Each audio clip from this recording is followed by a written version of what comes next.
YouTube channel, and for today's video, meron na naman po tayong susubukan na bagong loan app na kung saan pwede po natin itong ma-download sa Google Play Store. And guys, nag-o-offer daw po dito ng up to 300,000 pesos. So ang laki, diba guys? Too good to be true itong kanilang offer na to, na kung saan guys, kung ikaw ay familiar na o lagi ka nang nangungutang online, alam mo na hindi yan i-offer sa atin pag first time po tayo. Pero kung baguhan ka lang guys, huwag kang ipapadala sa mga ganyang offer. Kasi hindi po talaga yan natin nakukuha pag unang subok natin ng paglo-loan sa any online lending application. Simple lamang daw po ang pag-a-apply dito, 100% online and hassle-free loan experience. So guys, ang pangalan po ng loan app na to is si Credit Cash. So guys, additional information lang. Dati po is meron na pong loan app na Credit Cash ang pangalan na kulay orange. And meron din pong Credit Cash na kulay green. And ngayon guys, is color blue. So guys, hindi ko alam kung ito ba is magkakapatid o ano. So ayan, ating aalamin and susubukan natin kung ano nga bang ino-offer nito. Legit nga ba itong loan app na to? Makakatulong ba ito sa mga katulad nating nangungutang? Ating aalamin lahat yan. And bago tayo guys magpatuloy, baka gusto nyong sumali sa ating pag-Gcash giveaway. So dito po sa video natin, mamimili po ako ng 1 lucky winner at mananalo ng 100 pesos. And guys, every month namimili din po ako ng 1 lucky winner, which is mananalo po ng 1,000 pesos. And guys, ina-announce ko po ang mga winners tuwing Sunday. And yun naman pong winner para sa 1,000 pesos is on last Sunday of the month.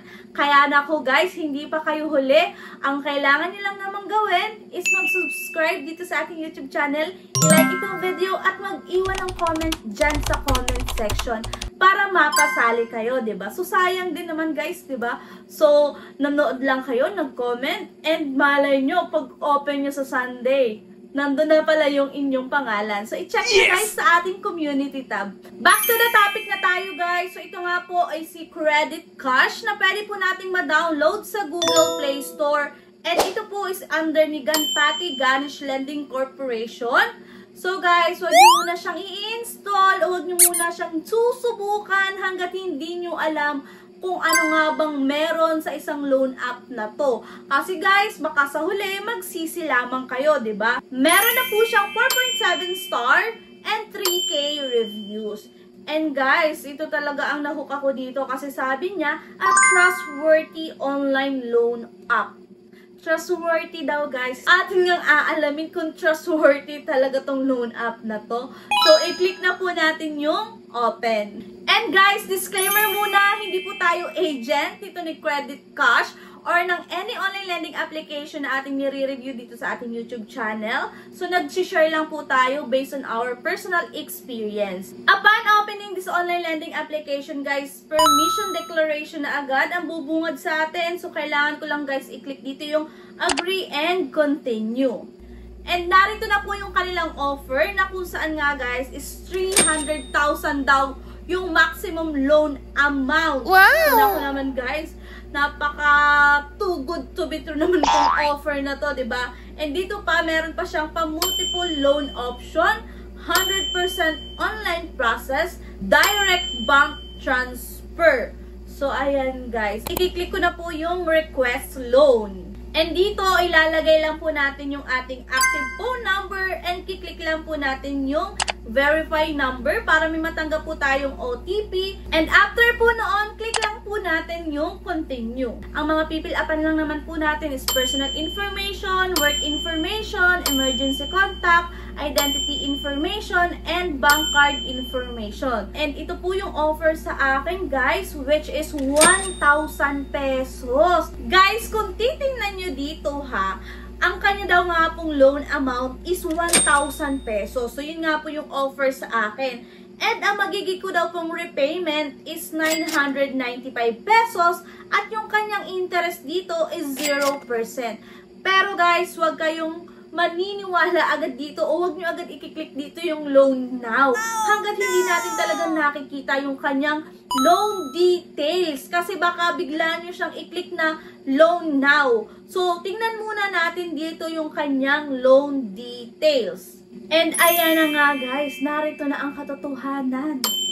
Na kung saan guys, ang marireceive lang natin doon sa 1,000 pesos is 500 pesos. So yung kanyang interest talaga guys is 0%. Pero yung kanyang service fee guys ay tumataginting lamang naman ng 500 pesos. Ibig sabihin guys, kalahati lang yung matatanggap natin at yung kalahati is mapupunta sa kanyang service fee. And guys, take note lamang kasi hindi po siya 130 days, 7 days lamang po. So after 7 days, kailangan nating magbayad ng 995. And yung the rest na 5 pesos na kulang is pwede naman daw pong ma-waive if we repay the previous schedule on time. So ayan guys, 'di ba? Kaya talagang napaka-importante na sinisilip natin itong mga ganitong loan app kasi malay natin mapaklik agad tayo ng loan now or confirm. And may dumating sa ating mga GCash. So, ayan. And hindi na tayo makakahindi kasi dumating na sa GCash natin.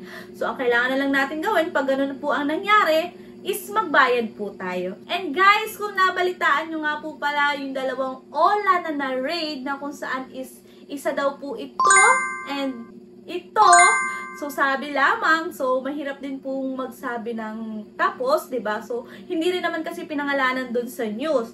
Pero sabi-sabi lang is ito talaga. Kasi nakita guys dun sa mga text na kanilang sinesend sa mga nangungutang. So, ayan guys. And talagang wala silang sawa. Babalik at babalik talaga sila sa Google Play Store para magpautang at para mangharas at para maraming ma-stress din. Kaya guys, please lamang, huwag nyo na itong subukan si Credit Cash. Kung kayo naman guys is gipit na gipit at talagang wala na kayong malalapitan kung hindi mga online lending application. So, guys, marami namang ibang loan app. Yun lamang po yung ating vlog for today. Para maging updated po kayo sa mga video natin, sa mga ganitong usapan, mag-subscribe na kayo sa ating YouTube channel, i-like itong video at mag-iwan ng comment dyan sa comment section. So, yun lang. Bye-bye na po muna. Thank you for watching and see you on my next vlog. Bye!